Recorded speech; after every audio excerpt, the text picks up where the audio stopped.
I want to say welcome to all the international participants who are about to be connected in a few minutes. Welcome to İzmir Online Neurosurgery. Actually, we are somewhat upset recently because of a big earthquake in İzmir, as you know.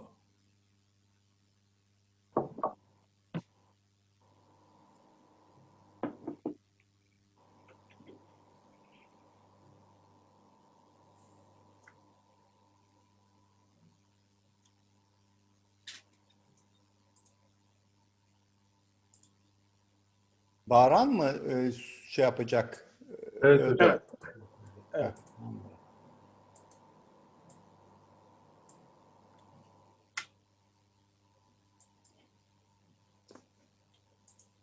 Nasıl orada bu fixleri? Aranın yanlışlıkla sesini kıstım da.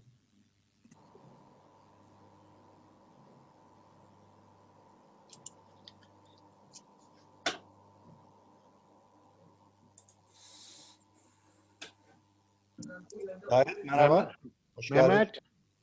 Hi Atul, welcome. Hi. Thank you, Mehmet. Nice to see you. Oh, my pleasure, my pleasure. And I can see many people already joined in, Mehmet. Already joined, almost 70 people. Yeah. Yes, we are ready.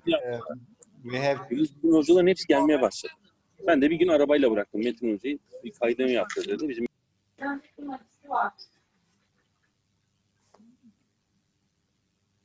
How are you doing, Atul?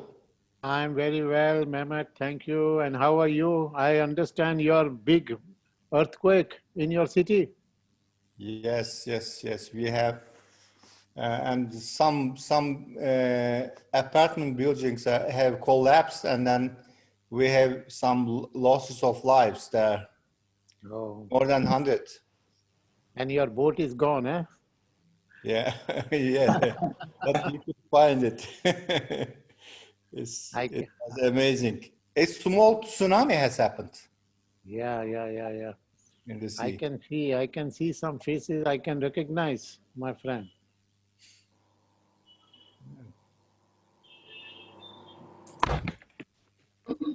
I'm Manukam. I'm joining you from Nigeria. Thank you.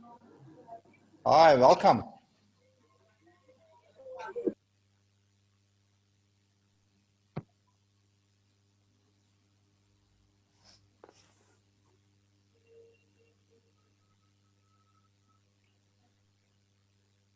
So, Mehmet. Yes. I will like to make, one 45 minutes presentation and one 20-minute presentation, two presentations. Really? After 45 minutes, I will take a break for questions. Okay. After 45 minutes, and then 20-minute presentation on the same subject. Is that okay? I must ask, the boss here is Kamil. Kamil must answer this. Yes. Everything is okay for us. He's the boss. This guy is the main organizer. But he is, I think, yeah, we will appreciate your talks. Yeah. Okay. Sure. We will be happy.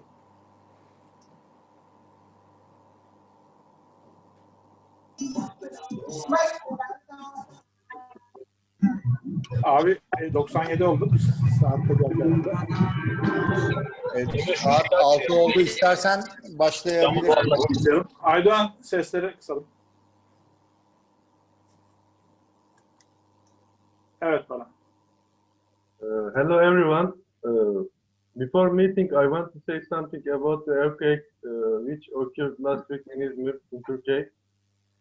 I wish God mercy to who died, and I wish patient to relatives of the deceased, and I wish immediate recovery to those injured in earthquake.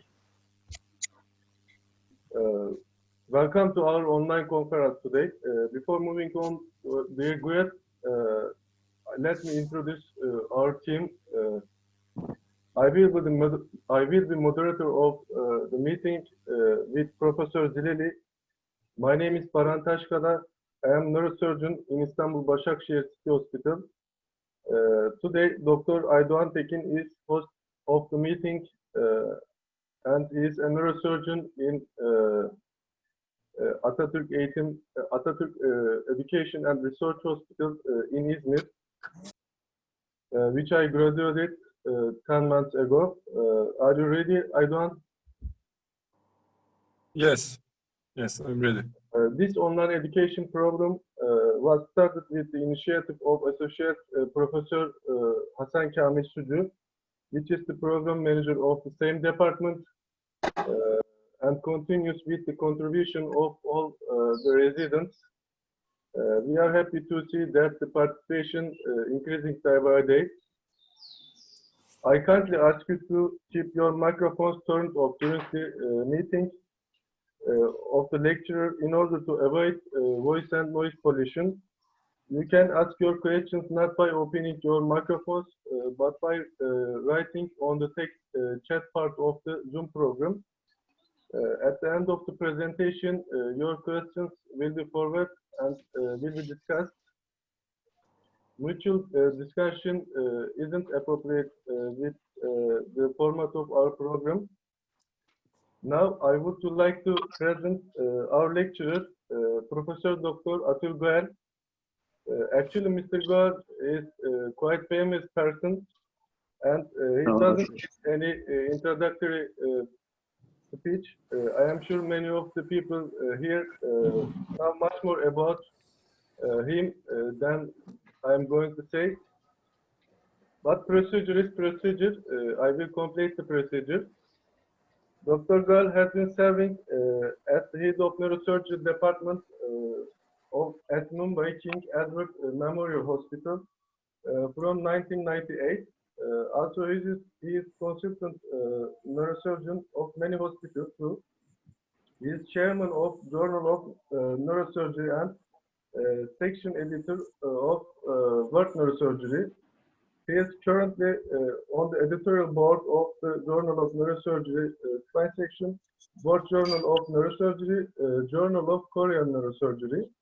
He has worked on editorial board of many of prestigious journals in the past.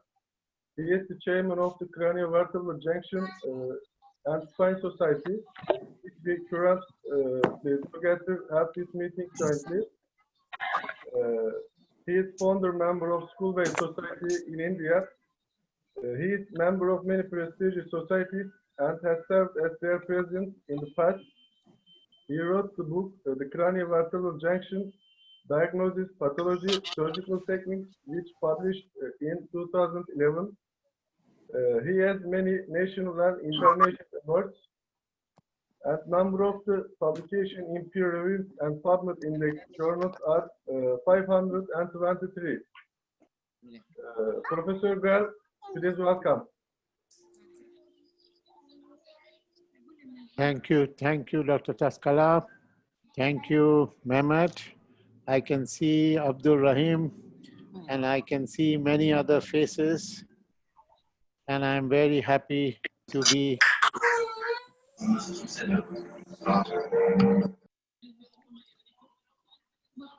Mehmet, you have to allow me, you have to, I cannot share my screen. You have to allow me in your, yes.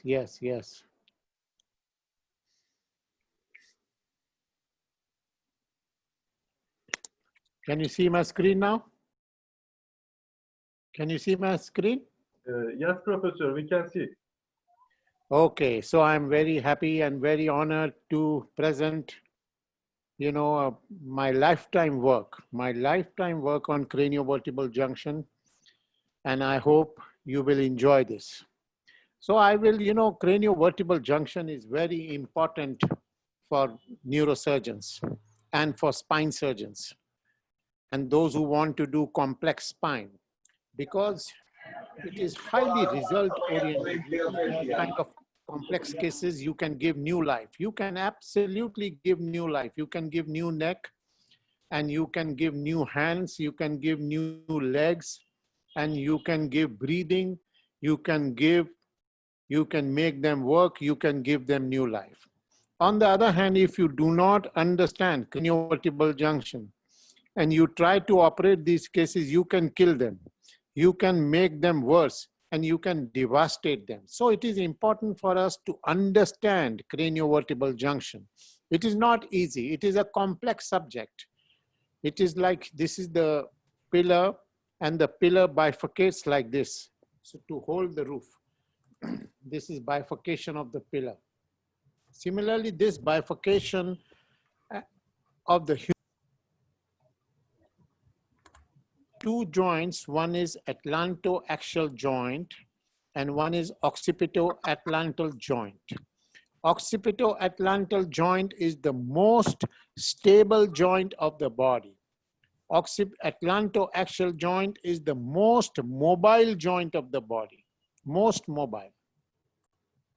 Atlanto-axial joint is the most mobile joint and the most unstable joint of the whole spine. So atlanto-axial instability is very common. If I have to say that atlanto-axial instability is the most under-recognized clinical entity in our subject and under-treated. So let me discuss about atlanto-axial instability. So this is the magnificent atlanto-axial joint. You see here, this is the facet of atlas. It is very strong. It is very thick and strong. Next to teeth, this is the strongest bone of the whole spine, C1 facet.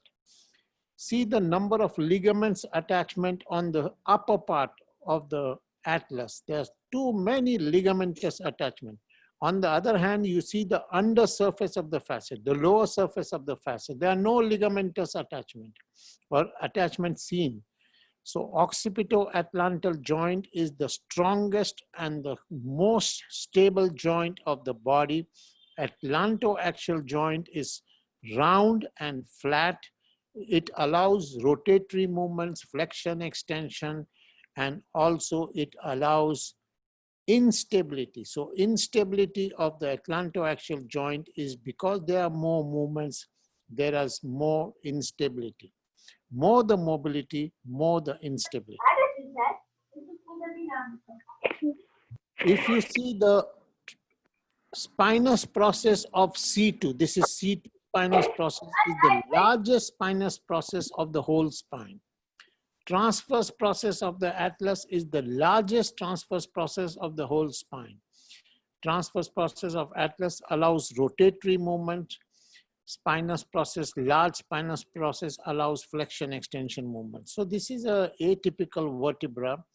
The role of odontoid process in the movement is speculative, and we have written on this. The movements are focused at the facets. The large muscles attached to spinous process move the bone at the facet. Transverse process muscles move the bone at the facets. So all the movements occur at the facets. So facets are important to understand because facetal stabilization is at the fulcrum of all movements. So this technique we described in the year 1987, one screw in C1, one screw in C2, and the facetal movements. So the stabilization is at the facets. So my technique since 1987 involves three important steps: opening of the joint, removal of the cartilage, and putting bone graft inside the joint. So these are the three steps: open the joint, remove the cartilage, put bone graft in the facet joint, and then do atlanto-axial metal screw and plate instrumentation. So this was my first case in the year 1988. You see, it is not occipital fixation, it is atlanto-axial fixation.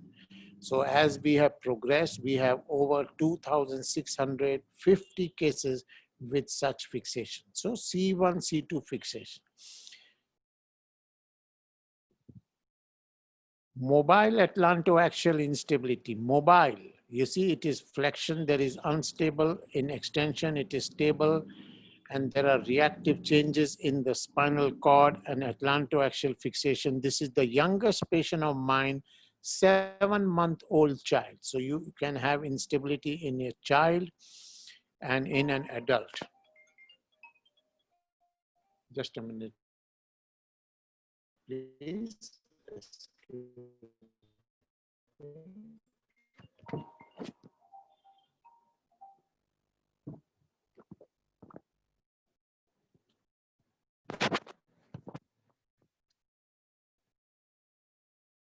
The anatomy of this atlantoaxial joint is very critical, and you have to understand this is C2 ganglion. Initially in 1987, I described resection of this ganglion to expose the atlantoaxial joint. C2 ganglion is located right behind the joint. So we had described C2 ganglion resection. But as we have matured in the business of this fixation, we do not resect the ganglion at all times. We mobilize it superiorly and work under the ganglion to do atlantoaxial fixation.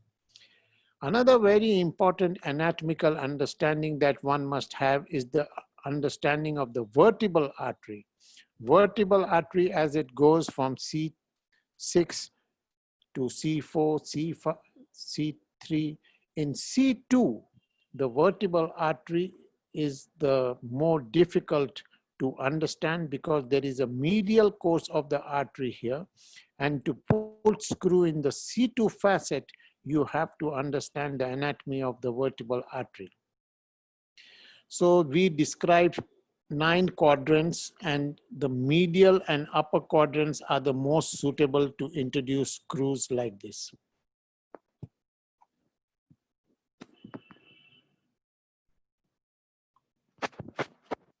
The screws, you know, the vertebral artery goes here like this in the facet of C2. So the upper quadrants are the safer quadrants. So you have to put the screw medially and the C2 screw superiorly. So this is one fixation. So there are several cases like this. This is mobile atlantoaxial instability, and there is C1-C2 fixation. We also describe this technique, one screw in C1 like this, and the other screw like Megal's technique. So this we call double insurance screw. So one screw in C1 and one screw like this, like Megal's technique. So this is another case. You see this is post-operative, one screw in C1 and one screw like Megal's technique. So this vertebral artery, which I was saying, traverses from C6 up and then goes medially underneath the facet of C2, underneath the superior facet of C2. So when we insert the screw, this artery can be in danger. And we have to understand this artery. It does not go so much medially always, but this part of the artery is in danger.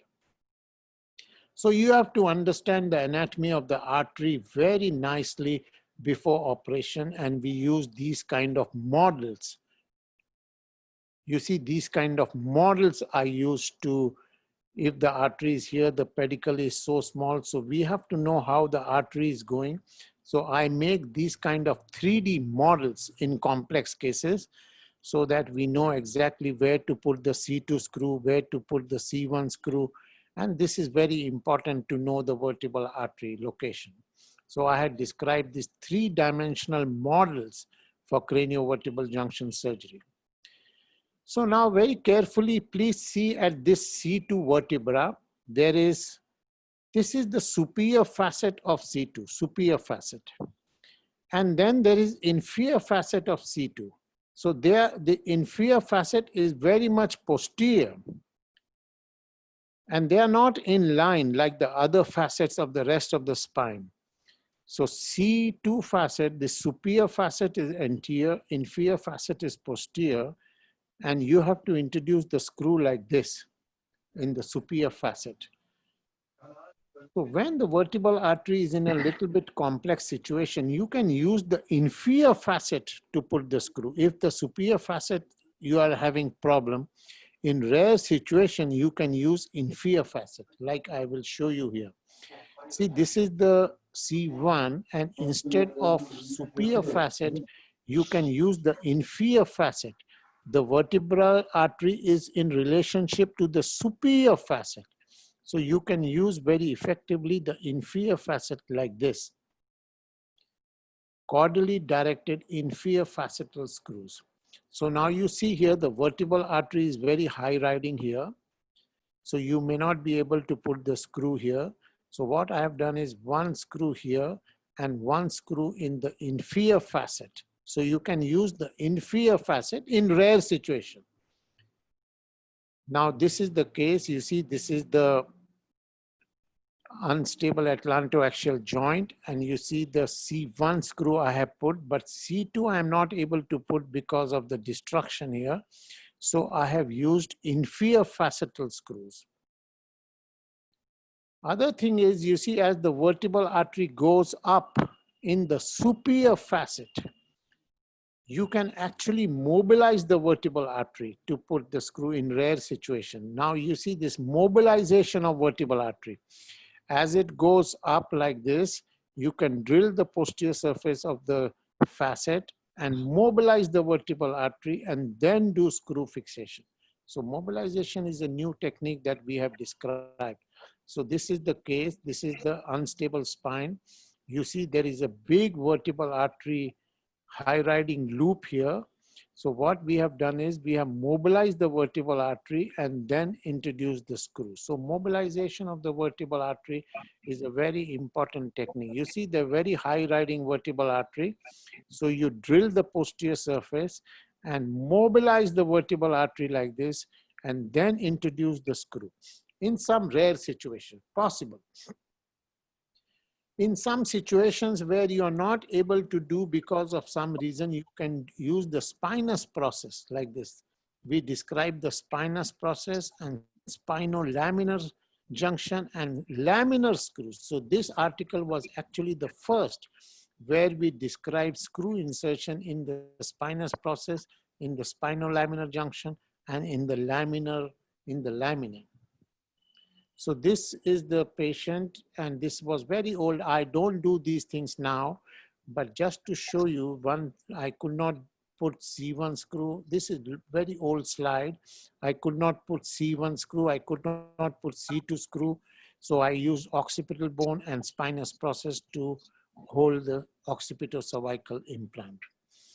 In some situations where you are not able to do any kind of fixation, you can do fixation using intrafacetal joint jamming. Open the joint and introduce intra-articular spacers like we had described. So this is also one technique. So like here, there was no possibility of insertion. So I used intrafacetal implants on one side and C1-C2 fixation on the other side. This is rarely sometimes we use.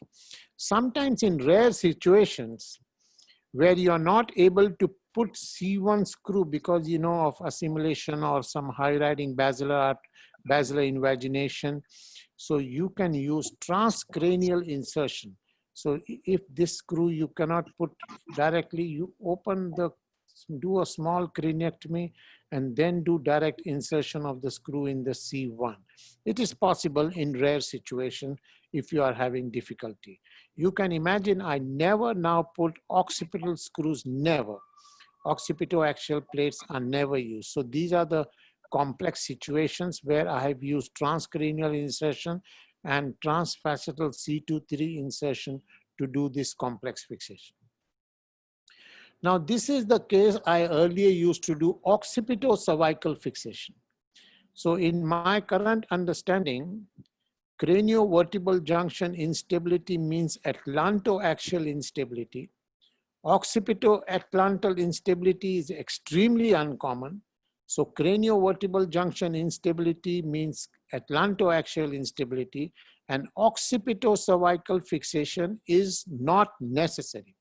Occipital fixation, according to me, we were the first to describe occipital screws long back in 1987. And I described this kind of construct, occipital C1-C2, but I do not use occipital bone inclusion in any case of craniovertebral junction instability.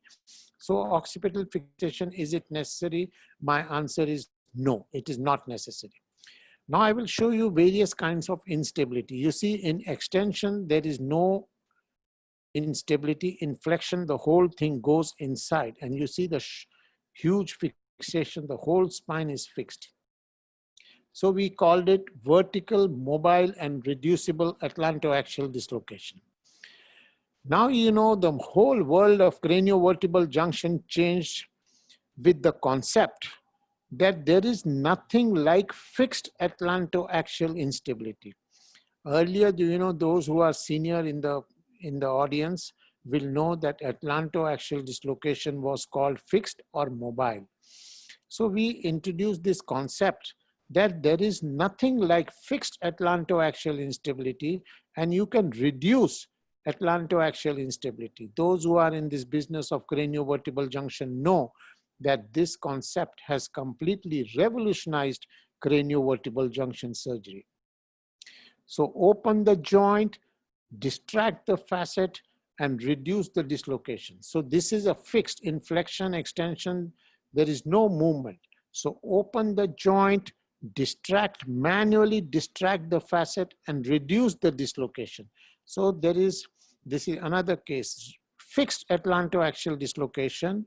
Open the joint, distract the facet, and reduce the dislocation. So this has completely revolutionized craniovertebral junction surgery. This is another case. You see there is no space per the spinal cord in flexion and in extension. Open the joint, distract the facet, and reduce the dislocation. So there is no need for transoral decompression. There is no need for posterior decompression. So my current concept is that decompression is never necessary from front or from behind. It is you have to craniovertebral junction realignment. You see there is massive dislocation here in flexion and extension. The facets are in malalignment. You can do craniovertebral junction realignment, only atlantoaxial stabilization, even when there is assimilation of atlas. No occipital bone fixation ever. Bifid is another very complex situation. Bifid is a natural reparative and natural protective mechanism of atlantoaxial instability. When you do flexion, the bifid opens. When you do extension, bifid closes. So this was the concept that bifid is a protective mechanism.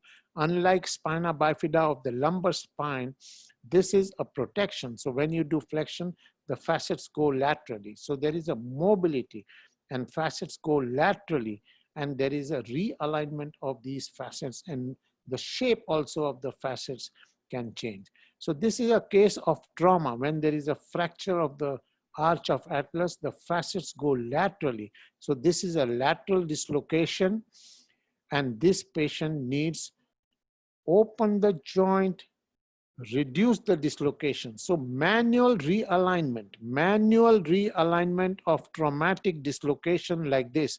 So when there is a facetal malalignment, there is no need for decompression. What you have to do is you have to learn the art of opening the facetal articulation, manipulate the facet, and realign the craniovertebral junction. So that is the treatment. Rotatory dislocation, nobody in the world knew how to treat rotatory dislocation. So we introduced this technique to open the joint, manually manipulate the facet, and realign and then fix. So, and you can produce beautiful new neck in the evening of operation. And we have got several cases like this where we have changed the neck from abnormal to normal. And you see, this is the neck and this is the postoperative. Open the joint, manually manipulate the facet, and fix the atlantoaxial joint, and you can reduce the joint in the immediate postoperative period. You see this guy, he looks very handsome. After the operation, he lost his beautiful hair and he gained a new neck. You see there is a rotatory dislocation, and open the joint, manually manipulate the facet, reduce the dislocation, and realign the craniovertebral junction. The other very important issue in craniovertebral junction is basilar invagination. Nobody really understood basilar invagination. This was our article in 1988 where we said basilar invagination, there are two types. In one, odontoid goes up, in the second, tonsil comes down. So the problem in this situation was that the atlantoaxial instability was fixed, and decompression was the treatment. So transoral decompression for group 1 and foramen magnum decompression for group 2 was the treatment that we recommended in 1998. So decompression, anomaly is fixed, decompression is the treatment. This is what we understood and we described. We also described that in this situation, in cases of Chiari malformation and basilar invagination, in foramen magnum, there is no need to open the bone and there is no need to open the dura. This is what we described. We don't do it now, but we describe. So in 2004, our concept changed. Our concept for group 1, we described that this is unstable basilar invagination. For group B, our impression was still that there is a stable atlantoaxial joint in group B. This was my concept. So for group A, we describe open the joint, distract the facet, and do craniovertebral junction realignment. Let me show you some cases. So this is basilar invagination. We have said that this is not fixed. This is unstable craniovertebral junction. So you open the joint, distract the facet, fix the joint, and do craniovertebral junction realignment. So instability is the problem and stabilization is the treatment. So this is another case of basilar invagination. Open the joint, distract the facet, and reduce and realign the craniovertebral junction. So there is no need for decompression in these cases, neither anterior decompression nor posterior decompression. So we have got several cases now, such basilar invagination and craniovertebral junction realignment. So we removed the word decompression from this operation. So this was my first case in the year 2000. So 20 years ago, I did this case. You see there is basilar invagination here. There is huge hump of the brainstem. Open the joint, distract the facets, and reduce the craniovertebral junction and basilar invagination. More important is that basilar invagination is an unstable situation and stabilization is the treatment. This is another case of basilar invagination. You see the facets are in malalignment. You reduce the craniovertebral junction and you give new life. Most important is that you give new life. You give absolutely, the person improves in the hands, in the legs, in the pain, and in the breathing, and all the symptoms are gone in the immediate postoperative period. So the concept is, even when there is assimilation of atlas, you have to do atlantoaxial fixation. The concept is that there is no need to do any kind of decompression. And the concept is that the occipital fixation is not necessary. So this is basilar invagination. You see the facets are in very tremendously malaligned situation. This is preoperative and postoperative in alignment, and there is atlantoaxial fixation. There is no decompression.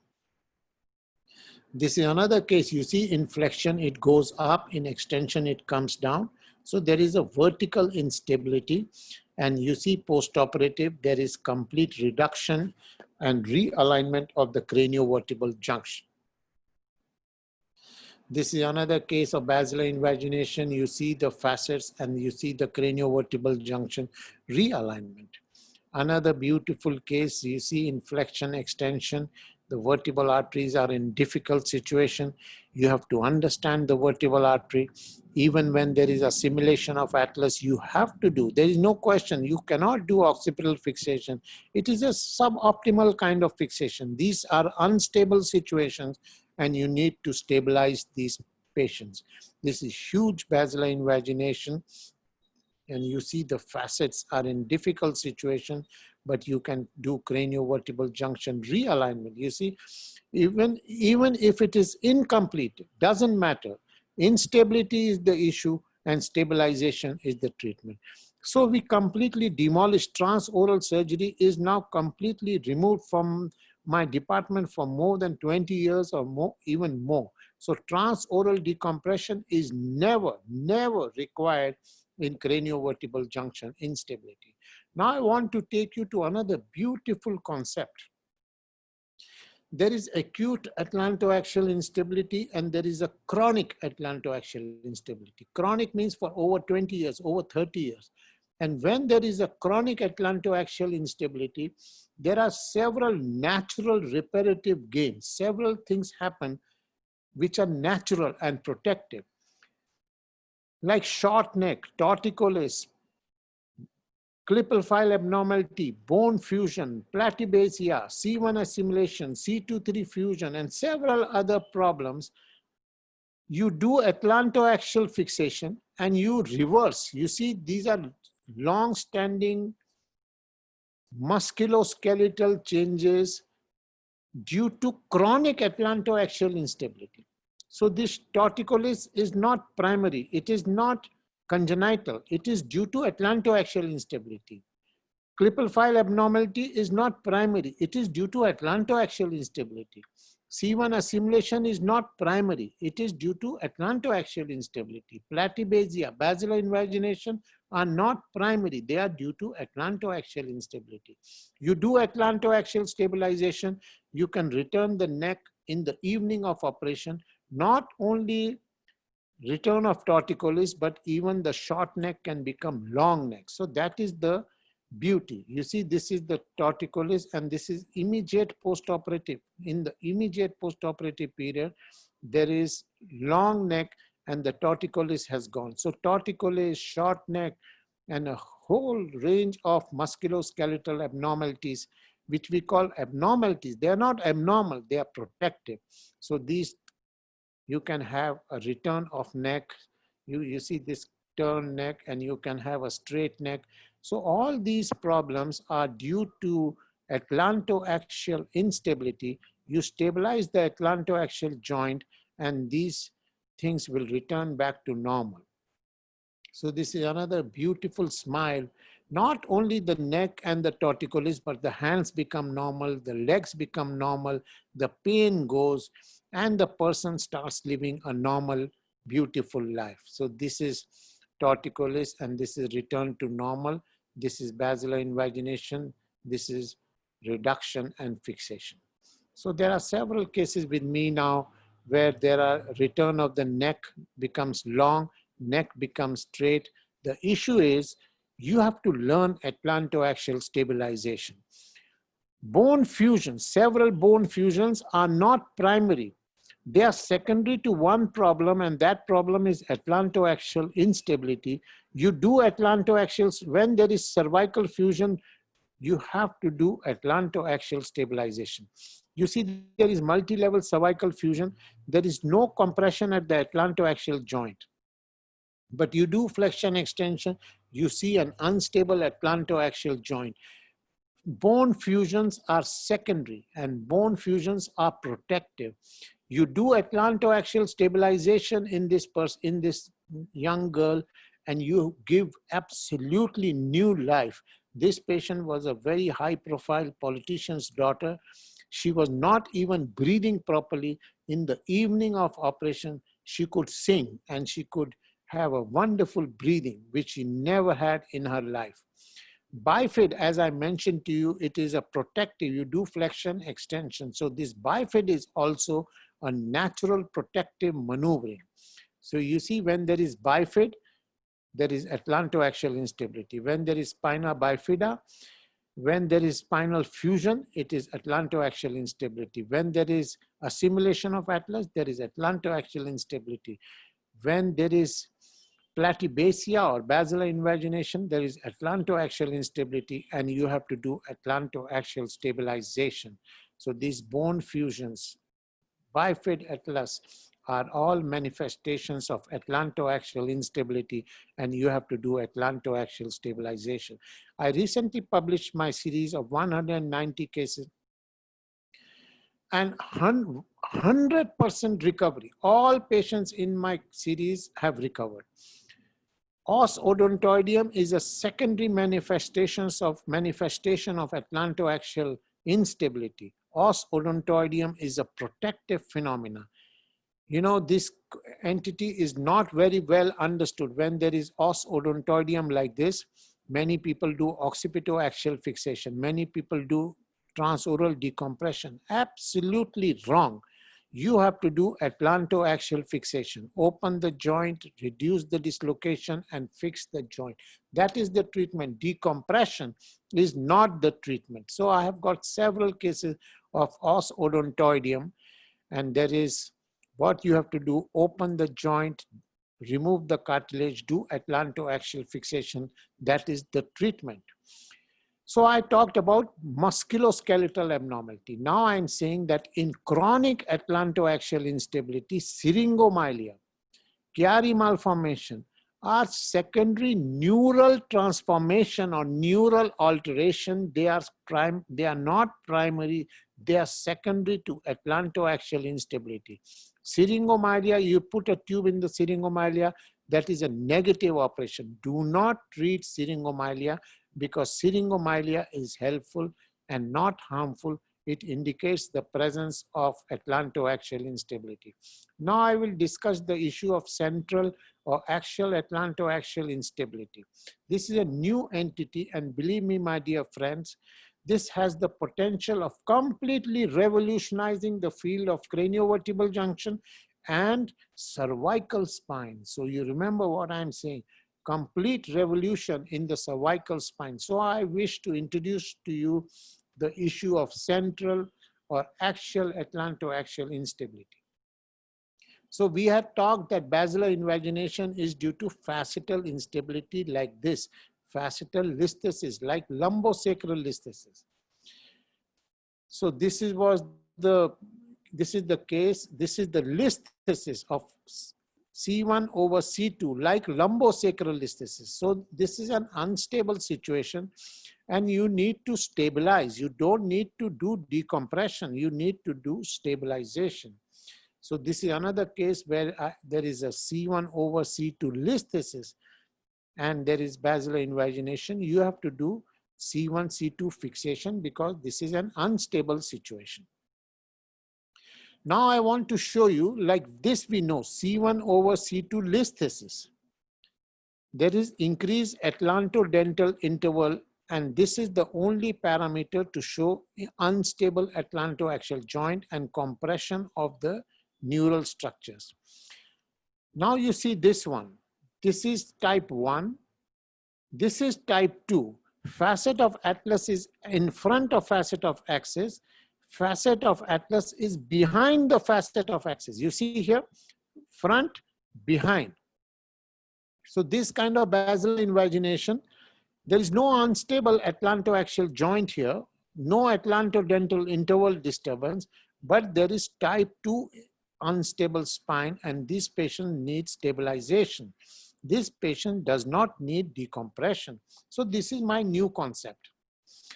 Even when there is no atlantodental interval disturbance, the presence of Chiari, presence of syringomyelia are indicators of unstable atlantoaxial joint, assimilation of atlas, and you need to do atlantoaxial stabilization. You see syringomyelia has disappeared, and there is need for atlantoaxial stabilization.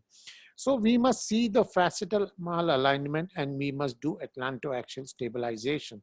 So this basilar invagination, the whole world will do foramen magnum decompression. So I am saying no, this is an unstable facetal type 2 unstable instability, and you need to do atlantoaxial stabilization. And believe me, my dear friends, I know many of the friends in the audience are young neurosurgeons. You believe me what I'm saying. You give new life, and absolutely new life if you do fixation. And if you do decompression, you are wasting your time. It is a non-clinical operation. So this is a basilar invagination. You see there is no atlantodental interval disturbance. There is no compression. So don't do decompression. It's a negative operation. You see the facetal malalignment. You have to do atlantoaxial stabilization, and you give absolutely a new person.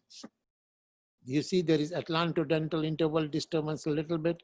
There is huge basilar invagination. There is no need for foramen magnum decompression. Posterior fossa is not tight. You see there is so much CSF spaces. And you have to do, you see this is syringomyelia. I do atlantoaxial stabilization, and you see the syringomyelia has disappeared. There is no anterior decompression. There is no posterior decompression. So decompression is not the answer.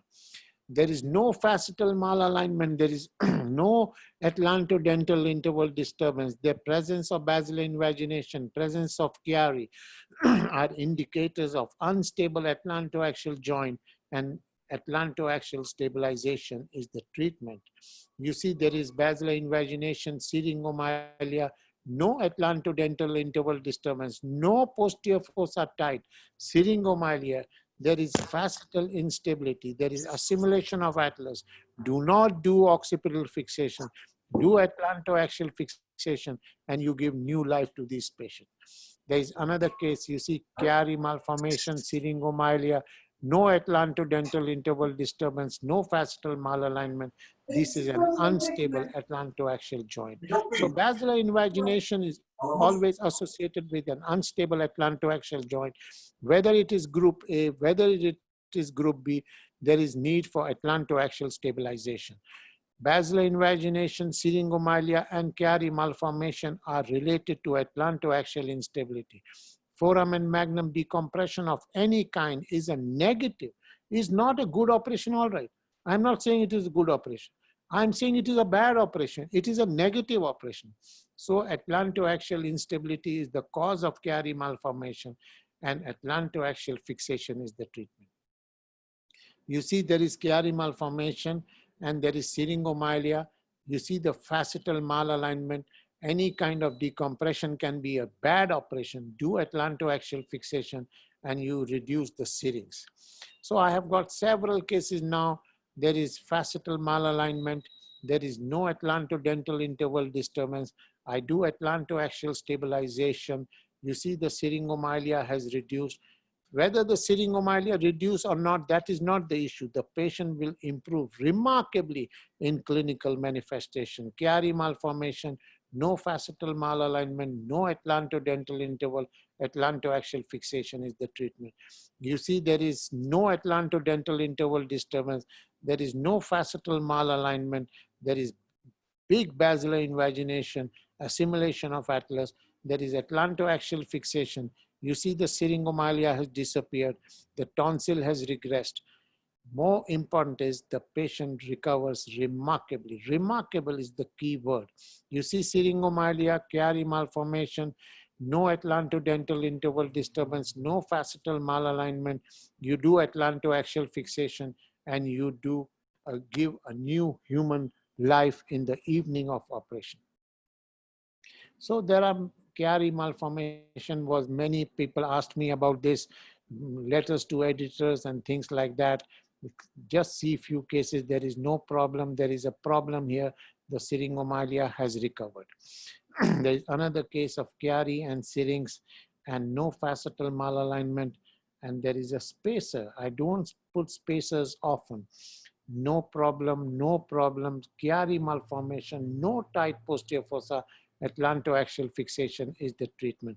You see, sometimes the syringomyelia can recover in the immediate postoperative period. This is preoperative, this is immediate postoperative, and this is after 6 months. So now I have to say that after 1 year, all the patient, 100% the syringomalia will recover. This is preoperative and post-operative imaging.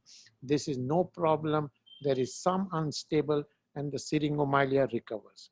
This is preoperative. You see there is basilar invagination and there is syringomalia, Chiari malformation, syringomalia reduced, atlantoaxial fixation, no decompression. As you can understand, many people asked me various questions and it was a difficult time for me to answer, but the concept is now clear and the concept is absolutely clear.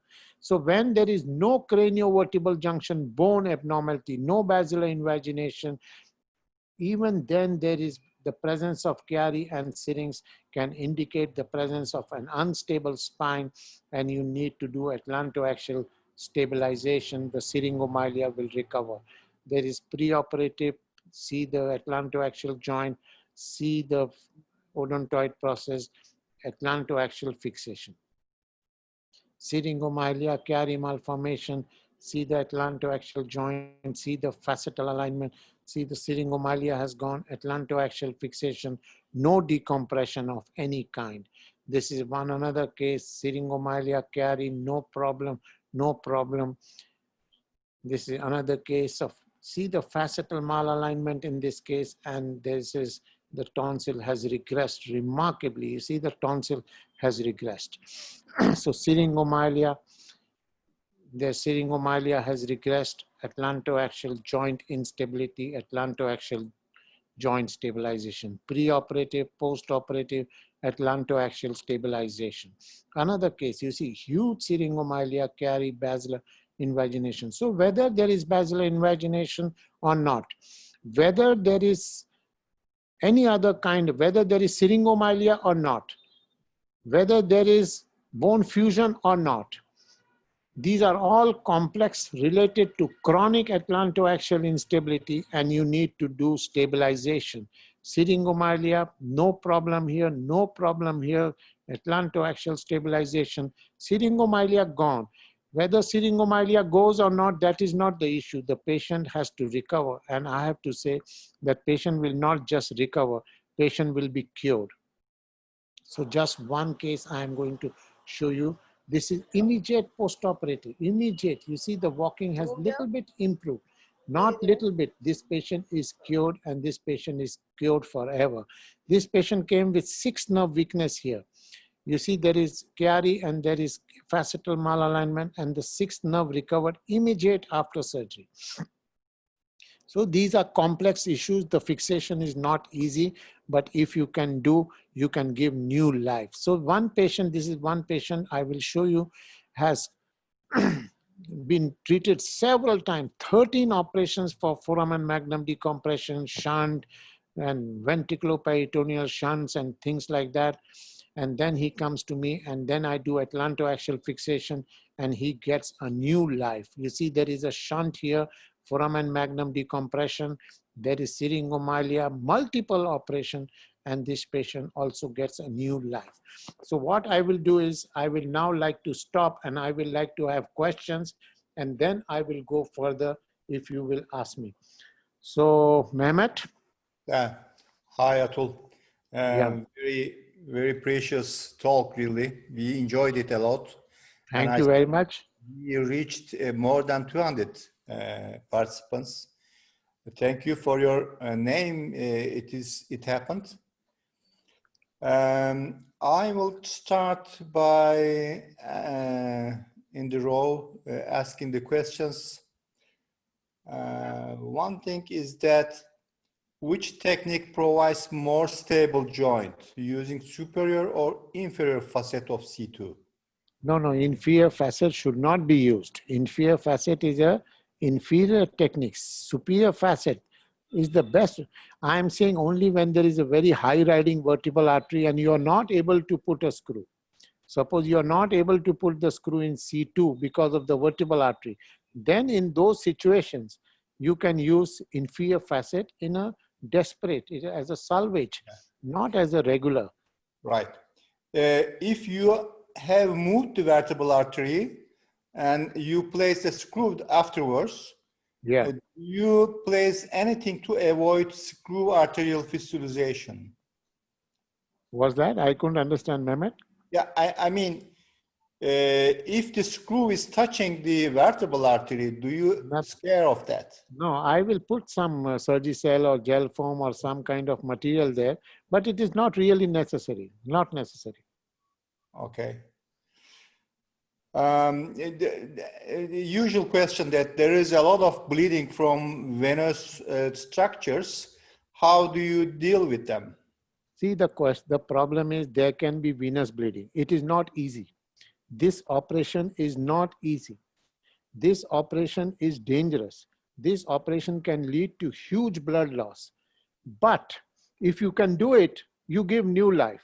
So if there is venous bleeding, you have to handle the venous bleeding. If there is arteries in between, you have to handle the artery. So the question is whether you can do it. If there is venous bleeding, you cannot say in neurosurgery, whatever is difficult, we have to handle difficulty. Basically, we have to do the treatment, and we have to do the treatment by fixation. Atlantoaxial instability is a very common thing. Atlantoaxial instability is also associated with cervical spondylosis. It is also associated it can be associated with several other cervical problems, which I'm going to talk to you after, if you give me time after this. So atlantoaxial instability is common, and atlantoaxial stabilization is a very important spinal surgical technique and procedure, and we have to learn it. If it is venous bleeding, we have to control with gel foam, we have to control with Surgicel, and we have to do a quick operation. I finished this operation in half an hour or 45 minutes. Because if you delay the operation for 5 hours or 10 hours, then the bleeding will be too much. So you have to rapidly do the operation. You have to do subperiosteal dissection. You have to go on the lamina and on the pedicle and expose the joint early in the operation. So this operation, particularly when there is syringomyelia, when there is basilar invagination, the operation can be very difficult. Okay. It is not easy. Okay. Atul, do you use skull traction to open the C1-C2 joint? No, I use always skull traction, always. But that is just to keep the head stable during operation. Head should not move during operation. The eye should be protected. The head is high. The head is floating. So my traction is always there, but it is not to open the joint. I open it manually. That traction is not to open the joint, but to keep the joint stable, keep the head high, and reduce the venous pressure, venous congestion in the area. Okay. Another question there, do you perform routinely angiography before surgery to see the vertebral artery? No need to do angiography. We do CT scan, we do MRI, we see the vertebral artery loop.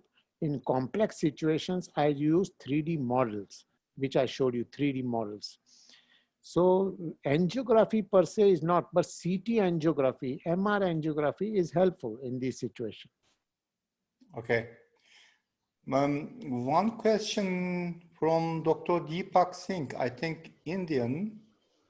Can you explain the pathophysiology of syrinx formation in view of facetal misalignment only? See, this is a very complex subject. You know, I have written about it, that Chiari malformation. I don't call it Chiari malformation, I call it Chiari formation, because it is a protective phenomena. Even syringomyelia, this is, I call it protective. This is all natural protective maneuvering in cases of chronic atlantoaxial instability. So that is the natural protection, natural self-neural destruction to protect the human being. So it is a, if you will like to read my articles, I have mentioned on several occasions about syringomyelia and its pathogenesis. Okay. Do you use bone graft always in atlantoaxial stabilization? Always, always. Where do you place them? 100%. I place them into the C1-C2 articulation. Mehmet, you think I should show one case? If you allow me, I will show you one case rather than these questions can be a little bit, I can show you one case. So that may be a good thing for the people who are watching.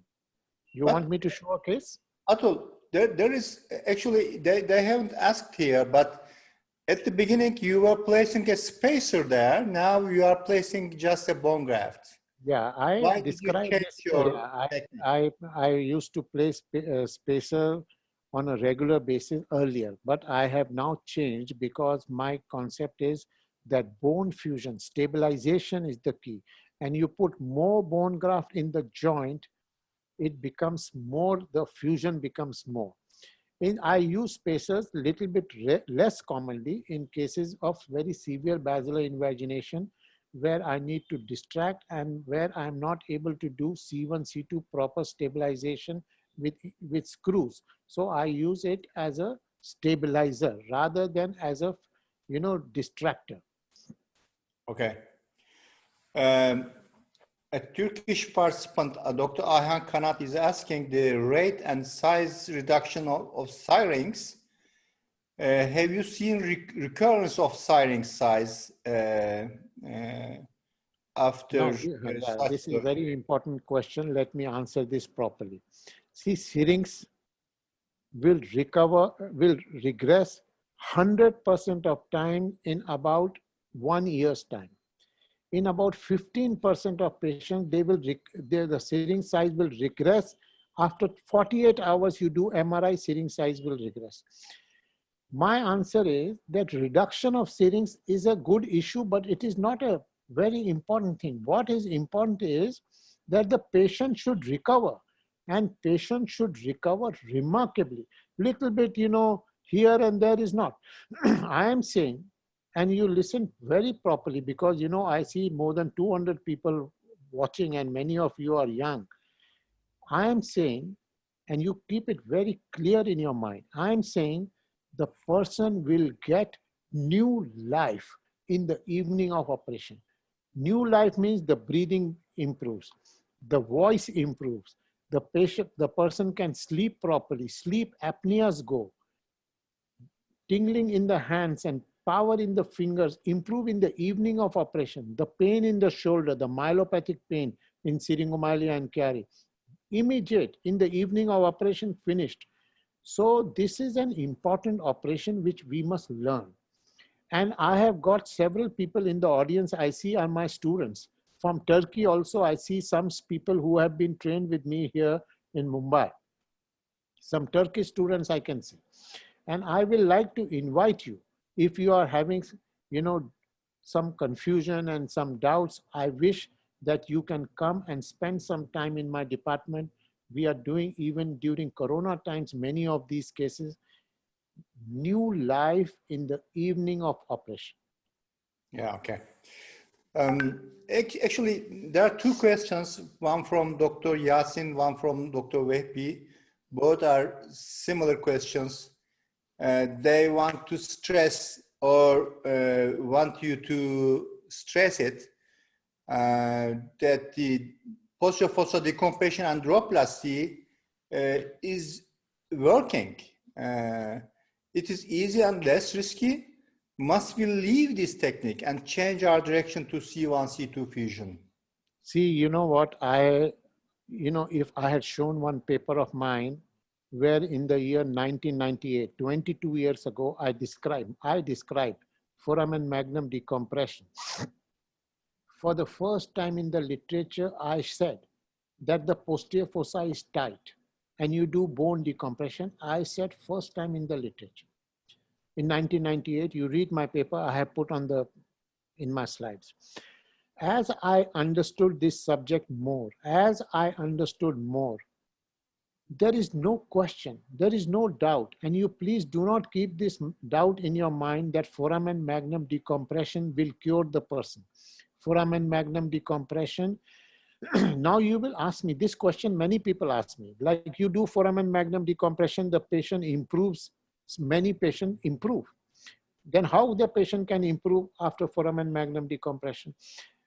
My answer is when you do take incision in the neck, you do neck dissection, there is pain in the neck and muscles under spasm for 2-3 months, and there can be relief of some symptoms for 2-3 months. But you be genuinely ask your own patient after 6 months, how many patients of yours have improved after 6 months? And now I have got several patients from all over the world. I am getting patients where the foramen magnum decompression has been done and the patient has marginally improved, a little bit here and there, and the symptoms has recurred. So at that time, you have to learn to do C1-C2 fixation. When you have done foramen magnum decompression, the C1-C2 becomes more difficult. But you do fixation, give new life. Okay. The two questions about the position of the patient. Do you give a special position to the head before starting surgery? Yes, I do about 35-degree head high position, 35, under traction. 35-degree head high position under traction. It gives me floating head position. The headrest is just kept for safety purpose. And if I will like to show you the position also in the technique which I will show you now. Okay. In the whole operative procedure, about 15 minutes. Do you use Mayfield head clamps? No, I use Gardner-Wells traction, Gardner-Wells.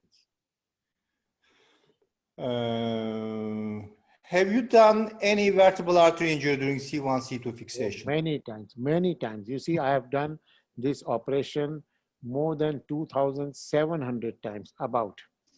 And I have damaged vertebral artery on several occasions. And that is the danger of this operation. You can damage the vertebral artery. But then you have to, when you are damaged, you cannot run away. You have to control. So when you have damaged the vertebral artery, when you are putting C2 screw, and suddenly the blood comes from the C2, that is the time you have damaged the vertebral artery. So what you have to do is at that time, you put a large C2 screw and immediately the bleeding will stop. You have to put the screw like that. You cannot look for the bleeding. You have to complete the operation. That is one place. Second place is if the artery is damaged lateral to the lateral mass, then you have to try to control the artery and do suturing. It is possible, but it is difficult but possible. You try to suture the vessel. If you are not able to suture the vessel, it is better to quickly sacrifice the vertebral artery. More often than not, nothing will happen. Something can happen. It is a danger. I have to also tell the young people in the audience, I have damaged the vertebral artery. I have damaged the vertebral artery on both sides also on some occasion without any problem. It is a big issue. You can kill the person. Patient can die. But it is not such an issue that you should be so much scared. Sacrifice of one vertebral artery is quite safe. You should not do, but it is quite safe. Okay. Some friends are asking to show you the video of surgery. Yes. And one question is unique. Actually, do you apply any traction on the screws to place the? No, I distract the facets. What I do is I open the facet. Not with the screws. No, not with the screws. Distract the facet and push the bone graft in the facet joint. That is my technique. Okay, let me show you the video of one case, okay? Okay.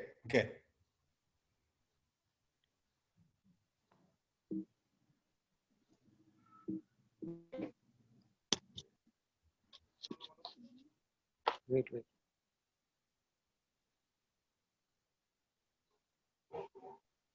Another thing, I will like to just show you a few slides. Like there is syringomyelia here.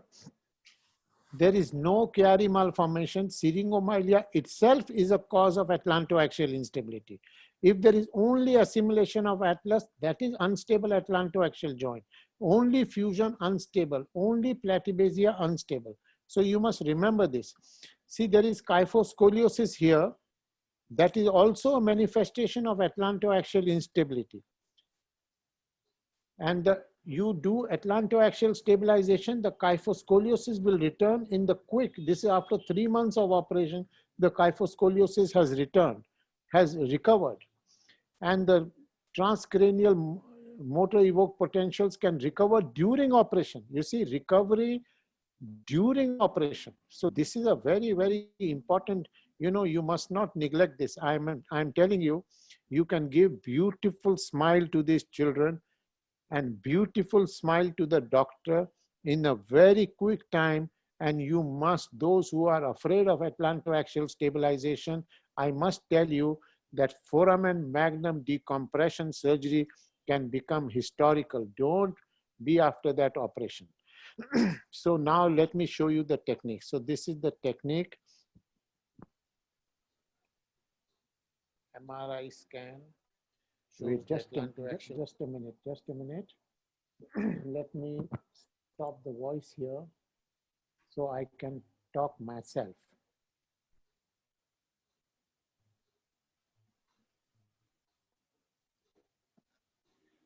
So here I'm putting traction. You see, this is, I'm holding the head. You see, during the time I'm holding the head, this is Gardner-Wells traction. And this can be done in 2 minutes, not 4 minutes, only 2 minutes. You put traction and you see now, I'm turning the patient and holding the head. The traction is also on. It is very important that you hold the traction in your hand. You see, this is, I am standing here and the traction I am continuously applying. So whilst turning the patient, the traction has to be very carefully, you have to hold the traction. And this is the head high. You see, it is, the head is just touching. It is head high position and under traction. I prepare the iliac crest. I always take the bone from the iliac crest. Now, some of you have been to me in the audience, I know, and some of you have spent a good number of months with me. I know, though I don't want to name them because it may not be correct. But in my technique, there is no coagulation. I never use bipolar in my, I've never used bipolar, unipolar. Monopolar, I've never used. Bipolar also very rarely. So this is the C2 spinous process. I'm sharply cutting. And this is almost an unedited tape. You see, there is no, on the spinous, on the lamina. And then I'm cutting in the region of the lateral gutter. You must remember that this is not an edited tape. This is almost completely an unedited tape. And you see this operation, I'm dissecting in the region of pedicle. This is the spinous process. This is the lamina. This is the pedicle. See, I am not sure if you can see properly. This is the C2 ganglion, which I am now dissecting. Now it is under magnification. You can see better. There can be furious venous bleeding, as Mehmet was saying. This is the C2 ganglion. I'm dissecting. This is the lamina. I'm dissecting the ganglion. Nowadays, I don't cut the ganglion in most cases. You see here, this is the pedicle. I'm going right. I'm opening the joint. I will open the joint here. This is the C2 ganglion. You see, it is quite a large ganglion.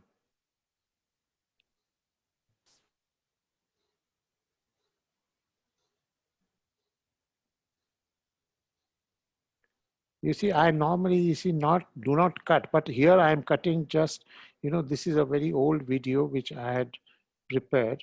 So I have cut the C2 ganglion. I must say I don't cut the C2 ganglion now. And you see here, I have opened the joint, exposed the joint. And I am cutting sharply over the C1 facet. This venous bleeding, if it is occurring, you have to stop by Surgicel or you have to pack that area. But you cannot, you see, I have opened the joint, I am distracted, put an osteotome there, and I have distracted the facet. You see that? And then I'm exposing the C1 facet a little bit more. I must say the young people in the audience have to learn this technique. There is no escape from this. This is the C1 facet. And I have to also say that, you know, you can run away from this technique and do occipital fixation, which is not a good way to treat this, not a good way. I have told you, I describe occipital screws. I have described my own technique of occipital cervical fixation, but no, not more. So this is the C1 facet. This is the C1-C2 articulation. I'm just controlling the bleeding with Surgicel or with gel foam.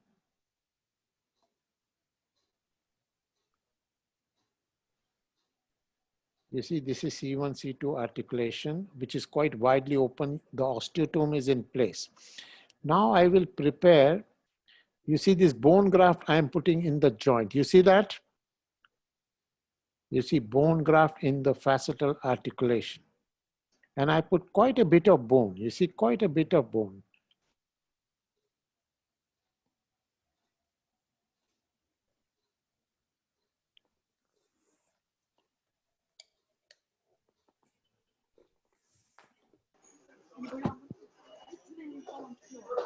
This bone putting is absolutely necessary or mandatory. You cannot say, I have done fixation, I have not put bone in the joint. If you have not put bone in the joint, your technique can fail, I must tell you. Your operation can fail. So you have to put bone graft in the joint. So now what I'm doing is, I'm preparing for instrumentation. You see, I am drilling in the region of pars, lateral to the lamina, lateral to the lamina.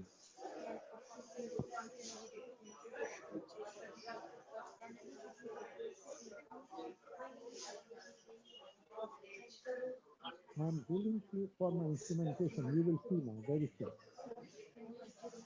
This is the C1 facet. This is the articulation with bone graft now. Now you see my instrumentation will be there now. This is the C1 facet. I have introduced bone graft in the joint already. See, I'm making a hole in the facet of C1. This is the hole in the facet of C1.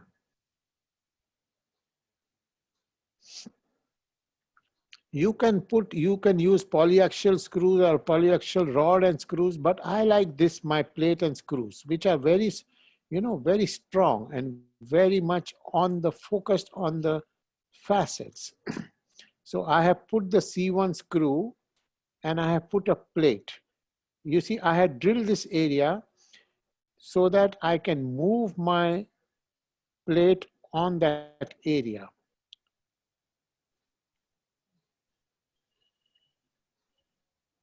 I am now placing the plate in the best position to put the screw in the C2 now. See, now my C2 screw will be very high and very medial. So that is my trick to avoid vertebral artery. And if it is vertebral artery, you have to know before operation how much medially it is going. So here, this area I have drilled already, and you see my screw is very medial and very superior and directly in the pedicle. You see here, this is the direction of my C2 screw. Medial and superior. You see, this is the direction of my C2 screw. Then I turn the plate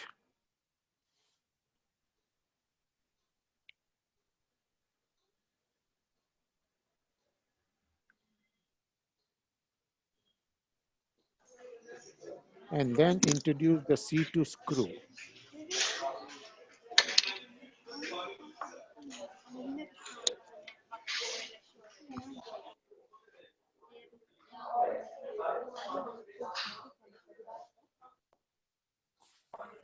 Which is then tightened.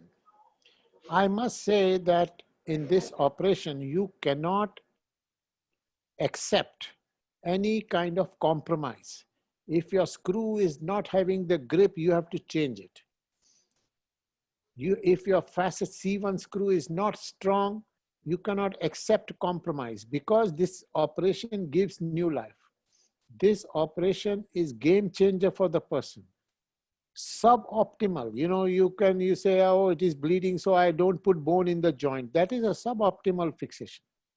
You have to do bone fixation. You have to achieve orthodesis. That can be achieved only if you have put bone graft in the joint. And then you do stabilization with this. There is another step which I will tell you very soon. What is very important in this technique? I understand you don't look at the C-arm, fluoro. Do you?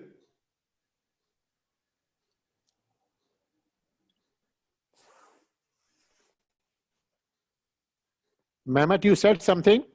Yeah. Do you look at the C-arm? No, I don't look at. No, I don't look at the C-arm. No, I don't look at the C-arm. I have actually. Let me continue. Okay. Wait.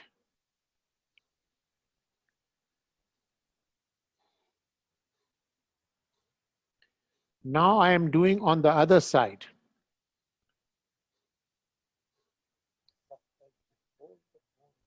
See, this is some.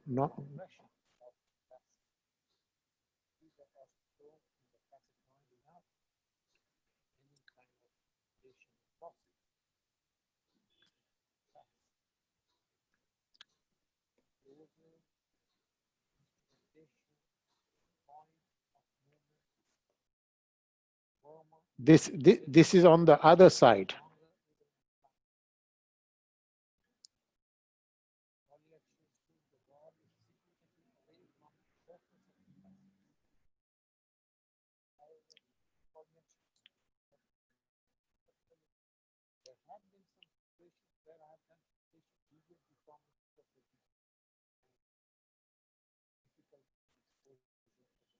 Mehmet, the other thing which I want to tell the young people and also to the senior people, that bleeding, we have to learn to handle the bleeding. We cannot say that we cannot do because bleeding is going on.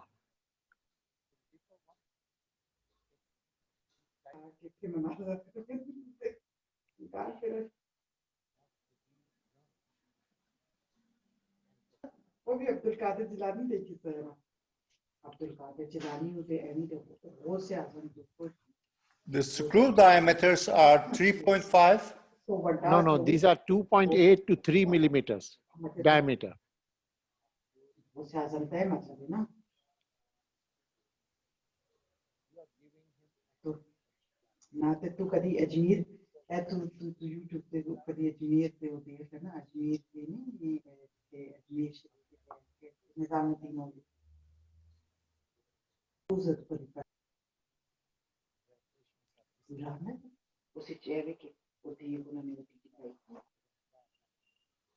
Now another beautiful thing which I'm going to show, Mehmet, now you just see after the screw, after the instrumentation, one thing I am going to show you now, which is also very critically important, very critically important.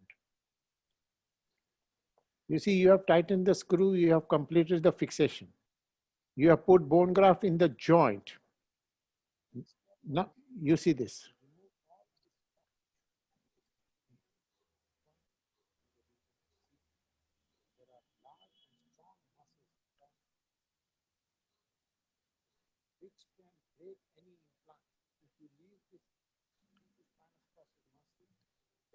See, I am cutting all the muscles attached to this C1 and C2.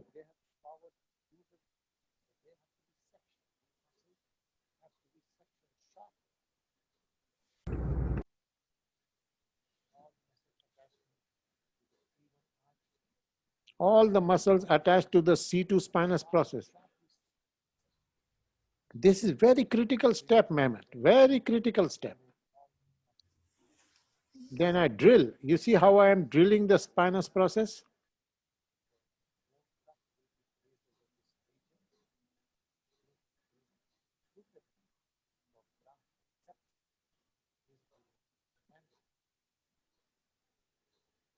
You also cut the C2, C3 muscles. All the muscles attached to the C2 spinous process are cut sharply. This is very important.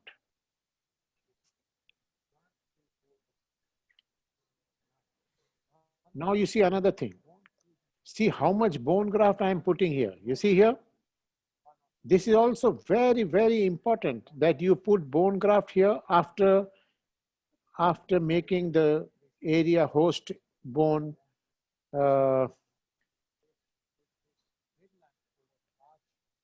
From iliac crest? from iliac crest, and always from iliac crest. So what I'll do, Mehmet, is now I will wait for some more questions and then I will give another 10 minutes of lecture. Okay? Okay, this is fine. So I will wait for the questions, then 10 minutes of quick lecture I will like to give. Okay? Yeah. The one question is that do you ever use allograft? Never, never, never. Never use. Never. Always from iliac crest. Never from the rib. I used to use from the rib sometimes earlier, but it is a very it is not a good bone graft. What is the youngest patient you operated? I have shown that picture. 6 months old child was my youngest. I have done many infants below 1 year. I have done at least 7 or 8 children below 1 year. In that instance, the screwing, is it hard or okay? No. You see, in children, in infants, the facets are strong. The arch of atlas may be bifid or maybe cartilaginous, but the facets are strong. And you can do C1-C2 facetal fixation. You cannot do midline fixation in those cases. Do you change your screw diameter? Yeah. In children, in infants, of course, the screw diameter becomes 2.2, 2.4, like that, depending on the age. One question, do you use microscope in all procedures? Always microscope. This operation is very difficult without microscope. Do you use any brace or something after surgery? Any collar? Always for 3 months, 3 months collar. And all neck activities are, limited or stopped. 3 months. 3 months. Actually, 2 months is good enough. Actually, you know what?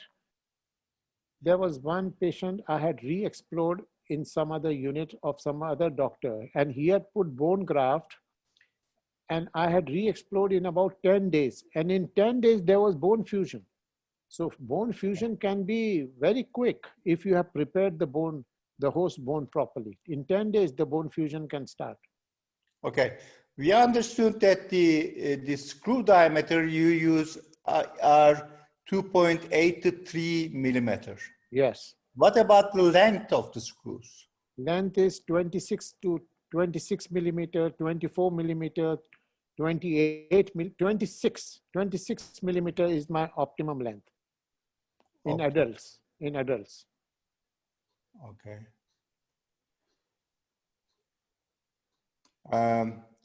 I think you answered this, but I'm asking again, what is the reason to cut the muscles from C1 and C2 to place grafts, isn't it? Yes, I have told you, you know what? This is absolutely important to cut the muscles because C2 spinous process is the strongest spinous process of the whole body. There are very strong muscles attached there. So you put an implant and you do not cut the muscles, these muscles will go on pulling your spinous process and will break any kind of metal implant. You have to cut and you have to bone fuse. To achieve arthrodesis, you have to sacrifice movements. Unless you cut the muscles, you do not sacrifice movements. Unless you sacrifice the movement, arthrodesis will not be achieved. So to achieve bone fusion, muscles have to be cut, period. Okay. Do you also drill posterior surface of C1 arch? It is, C1 arch, there are not many muscles attached. C1 arch is quite smooth. But you cut, if you can drill, it is better for bone fusion. I drill. I drill the C1 arch whenever it is easily possible. Sometimes it is assimilated. Then you have to drill the occipital bone. I will answer that question. Do you mobilize the patient next day? Yes. Yes, yes. Next day, mobilize. Okay. Thank you. These are all questions. And we can So- take you for the Okay. next presentation. Okay.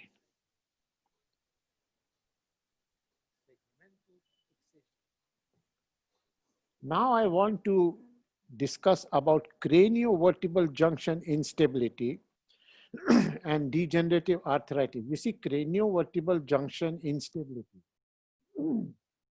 Whenever we talk of degenerative spine, we talk of C5, C6, we talk of C4, 5, we talk of C2, rarely about C2, 3, but we never talk of craniovertebral junction. I have found that atlantoaxial joint is the most mobile joint, and atlantoaxial degeneration is the commonest form of degeneration. So this is the article I wrote in 2010. About 108 cases we had discussed about degeneration of the C1-C2 region. Excuse me, sorry. So you see, when there is atlantoaxial instability, there can be osteophyte formation. There can be reduction in the joint space. There can be buckling of the posterior longitudinal ligament. So atlantoaxial instability is manifested by reduction in the joint space, osteophyte formation, and buckling of the posterior longitudinal ligament, and osteophyte formation.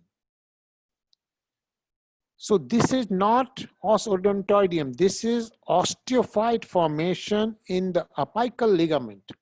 So when you see osteophyte formation, when you see abnormal bone formation, this is a manifestation of atlantoaxial instability, and you need to do stabilization. You do not need decompression.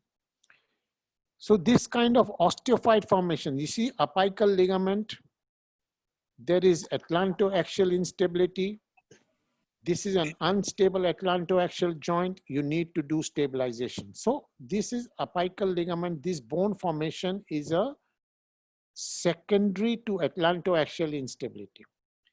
This bone formation in the apical ligament is due to unstable atlantoaxial joint, and also you see posterior longitudinal ligament, OPLL formation.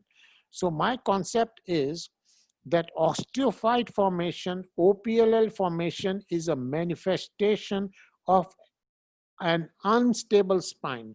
I am repeating this for the sake of young people. You please carefully listen. What I'm saying is osteophyte formation and posterior longitudinal ligament ossifications are manifestations of an unstable spine.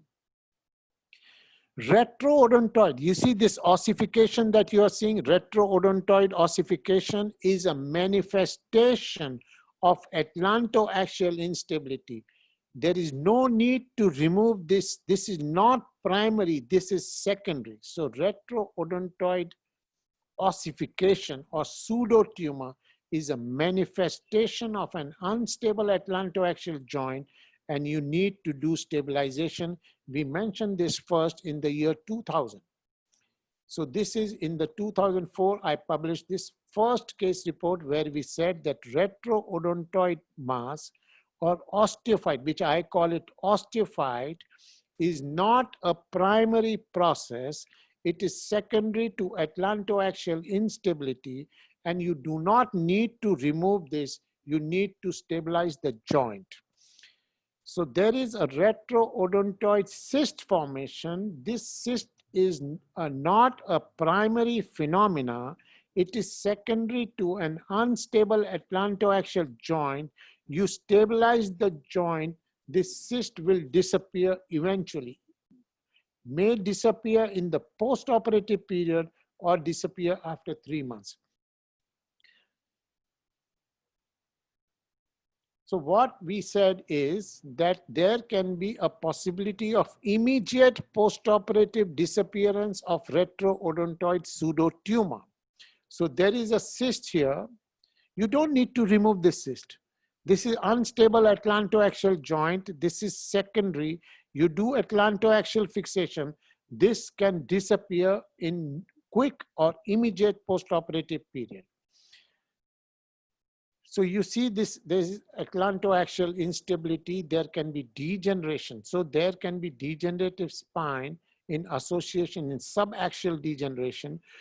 But atlantoaxial degeneration is a very common phenomena, presence of apical ligament, presence of abnormal ossification are manifestations of an unstable atlantoaxial joint. We also mentioned that in rheumatoid arthritis, this pannus, which we call pannus, you see transoral surgery was done to remove this pannus. So we said that this is buckling of the, Mehmet, you please listen to what I'm saying. We have discussed this in the past. Mehmet and I have discussed this on several occasions. This retroodontoid pannus is secondary to vertical collapse in rheumatoid. And there can be, sorry for that. There can be immediate postoperative regression of the pannus following facetal distraction surgery. So reconstruction, lateral mass reconstruction, the pannus can disappear. So what we have said is that this pannus is not primary. It is secondary to an unstable atlantoaxial joint. So you see there is atlantoaxial instability. You distract the facet, the pannus disappears. So rheumatoid arthritis, there is a vertical collapse. Distraction of facet and reduction is a very beautiful treatment for rheumatoid arthritis. Decompression of any kind is a negative form of treatment. Now I want to introduce a new concept. New concept I want to introduce. The concept is that when there is multi-level cervical spondylotic myelopathy, multi-segmental cervical myelopathy,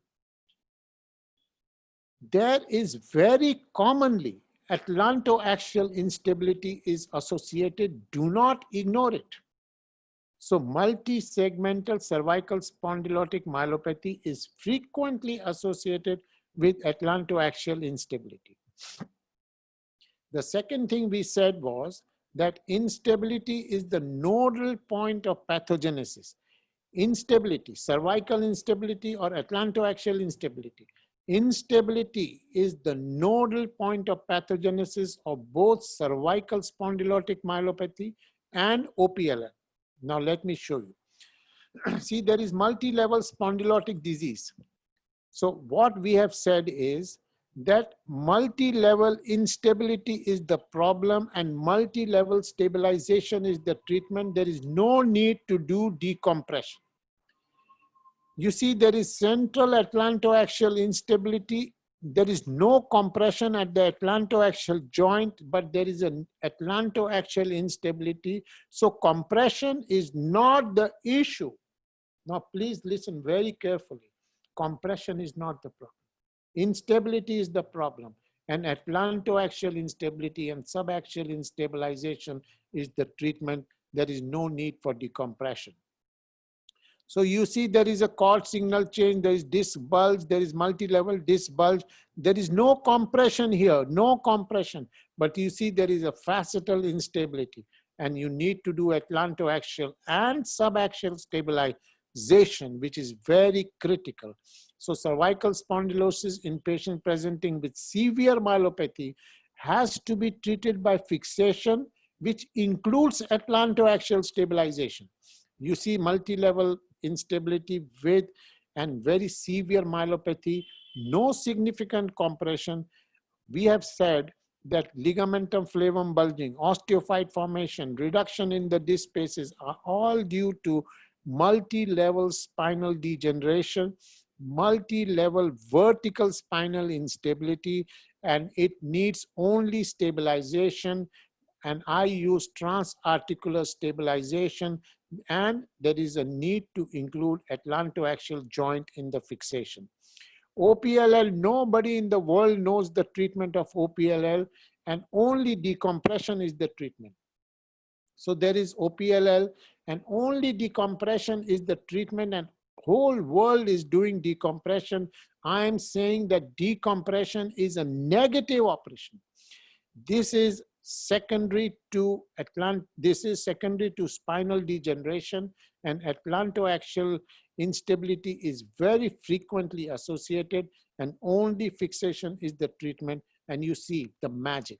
Multi-levels OPLL, no need for anterior decompression, no need for posterior decompression. It needs multi-segmental stabilization. I had described oblique corpectomy for OPLL for the first time in the literature we had described. You see, I used to do decompression OPLL oblique. So remove this bone and do OPLL removal. Remove this oblique laminectomy I used to do, and we described it for the first time, and these are the pictures from that. So I used this kind of oblique and remove the OPLL. Now I'm saying laminectomy, oblique corpectomy are negative operation. So is atlantoaxial instability the cause of high cervical OPLL? I'm saying yes. I am saying that OPLL is the frequent cause of even low cervical OPLL. So I have written several articles on this. I wish some of you must read these articles, because there is no question in my mind that the pathogenesis of OPLL, pathogenesis of cervical degeneration is now available. We should treat them by only fixation and no decompression. Decompression is a negative treatment, and atlantoaxial joint has to be included in the fixation construct. So this is OPLL, this is unstable. You have to treat by including atlantoaxial joint in the fixation construct. OPLL at multi-level, no atlantodental interval disturbance, no facetal malalignment, but you have to include atlantoaxial joint, and you see the magic. So atlantoaxial and subaxial fixation, can it revolutionize the treatment of cervical myelopathy related to OPLL? Yes, and 100%. So there is also kyphosis like this. Kyphosis. This kyphosis is a manifestation of an unstable spine. You don't do osteotomies and oblique osteotomies and lateral osteotomies and corpectomies. This is a manifestation of unstable cervical spine, and you have to do multi-level stabilization. Hirayama disease, I am not sure many of you know, but Hirayama disease is a common in young people, and it is a manifestation of multi-level spinal degeneration and is a multi-level spinal instability. You need to do stabilization. If you read the literature, I'm not sure if many of you know this entity. These are not very common, but these are quite disabling, and stabilization is the treatment. Many kinds of decompression have been recommended for this, but they are not such great treatment.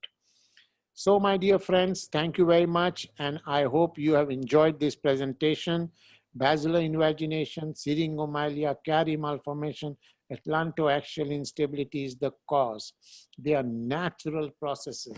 I like to call Chiari formation, not Chiari malformation. You must know this beautiful entity and treat accordingly. Thank you very much, my dear friends. Thank you, really, Atul. Great talks and really very challenging points you are raising. There are a few more questions. One is that from the first Mehmet, I have never seen so many questions on chat box. So there are a huge number of questions. Yeah. One is that if there is a thoracic syrinx, not cervical syrinx, we see nothing on images. We could not explain the etiology. Does that mean that C1-C2 type 3 instability, or can we say there is another instability at C7-T1? No. Now listen. See, these are idiopathic syrinx. Sometimes there can be traumatic syrinx. Sometimes there can be infectious syrinx like tuberculosis. There can be syrinx due to various other reasons. So low thoracic is sometimes not associated with craniovertebral, but even thoracic can be associated with cervical C1-C2 instability and should be treated. Yeah. Idiopathic. I have published a paper. You must read this paper. Yeah, I know. One more thing that you didn't mention in your talk, I think, external syrinx. Yeah. External syrinx But is another entity which we have described. one question is that can there be a dorsal level syrinx with C1, C2 instability? Yes, that can be. There can be. That is the answer. And what else?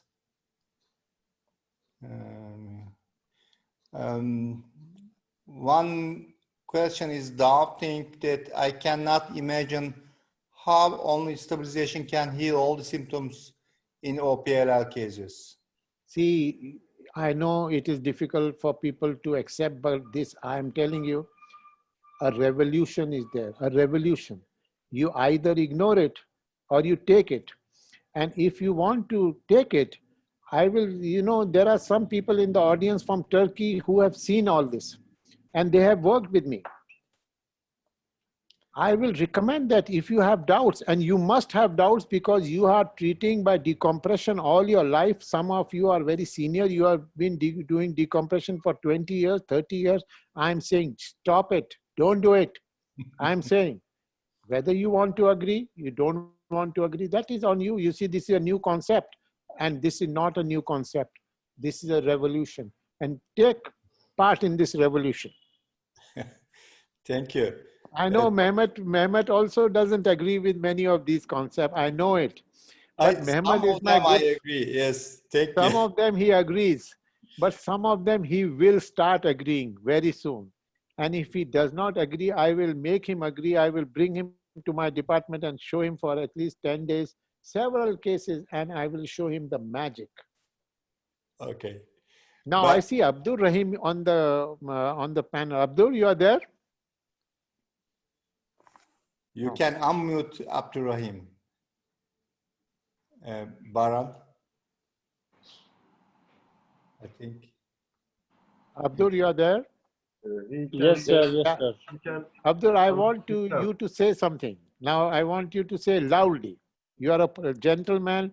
You are very slow, gentle speaking. I want you to speak loudly and tell. What is your experience?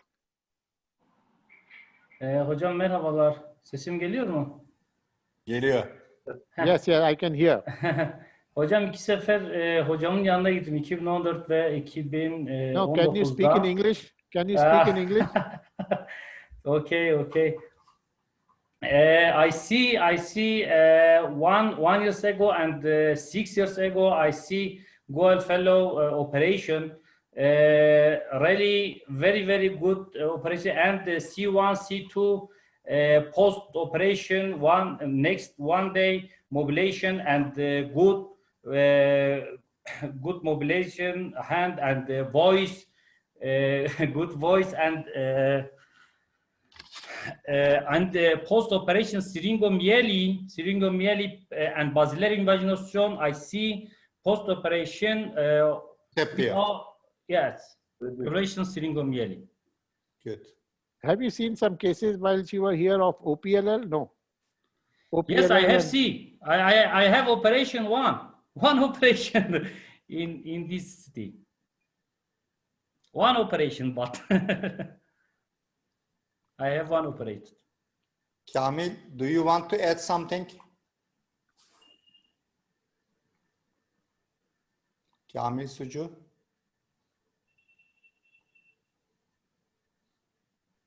Yeah, he's not there. Okay. No. I am here. Okay. I am here. I would like to thank Dr. Goel. It was an exceptional lecture. It is a great pleasure for us to see Dr. Goel as a speaker at our conference. His approach, techniques, and explanations are groundbreaking. Thanks a lot again. Thank you very much. Thank you. Okay.